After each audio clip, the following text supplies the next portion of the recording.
खरं तर शिंदे गटाचे नेते खाजगीत हे आधीपासूनही बोलत असावेत।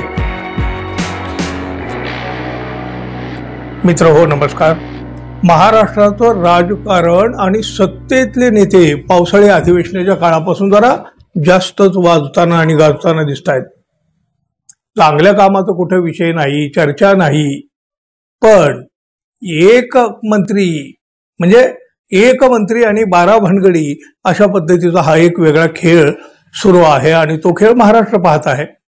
एकनाथ शिंदे यांच्या गटातील नेत्यांनीच हा सगळा खेळ मांडलेला आहे आणि लोक हा बिन पैशाचा तमाशा पाहत आहेत, त्यांचं मनोरंजन होत आहे। शिंदे गटाच्या मंत्र्यावर किती गंभीर स्वरूपाचे आरोप, सगळं काही धक्कादायक। ते आमदार संजय गायकवाड यांनी आमदार निवासातील कॅन्टीनमध्ये टॉवेल गुंडाळून बन्यांवर जाऊन घातलेला तो धिंगाणा मोठ्या वादाचा ठरला। शिंदे गटाचे मंत्री संजय शिरसाट यांची काही प्रकरणं वादग्रस्त ठरलेली असतानाच नोटांच्या बॅगेजवळ बसलेला त्यांचा लुंगीवरचा एक व्हिडिओ देखील व्हायरल झाला। आणि मग त्यानंतर तर काय, शिंदे गटाचे गृहराज्यमंत्री योगेश कदम यांच्या आईच्या नावानं बार चालत असल्याचं आणि त्यावर पोलिसांनी धाड घातल्यानंतर तिथं चालत असलेला अश्लील प्रकार चव्हाट्यावर आला। एका पाठोपाठ एक, पण शिंदे गटाचेच मंत्री वादग्रस्त ठरतायत। एकनाथ शिंदे आणि देवेंद्र फडणवीस यांच्यात आता किती सलोखा उरलेला आहे हेच तसं तर कोणी कोणाला सांगायची आवश्यकता उरलेली नाही ना। महाराष्ट्रानं पाहिलेलं आहे गेल्या 4-5-6 महिन्यामध्ये। भाजपाला आता एकनाथ शिंदे नकोसे झाले आहेत हे अनेक घटनांतून समोर आलेलं आहे। शिंदे गटाला बदनाम करण्याचा, त्यांच्या मंत्र्यांची एक वादग्रस्त प्रकरणं बाहेर काढण्याचा, शिंदे गटाला नामोहरम करण्याचा कोणाचा डाव तर नाही ना, अशी अनेकांना शंका आहे। खरं तर यामागं भाजपाचाच हात आहे असा आरोप देखील होत असतो आणि आता हा संशय खुद्द शिंदे गटालाही आल्याचं दिसतंय।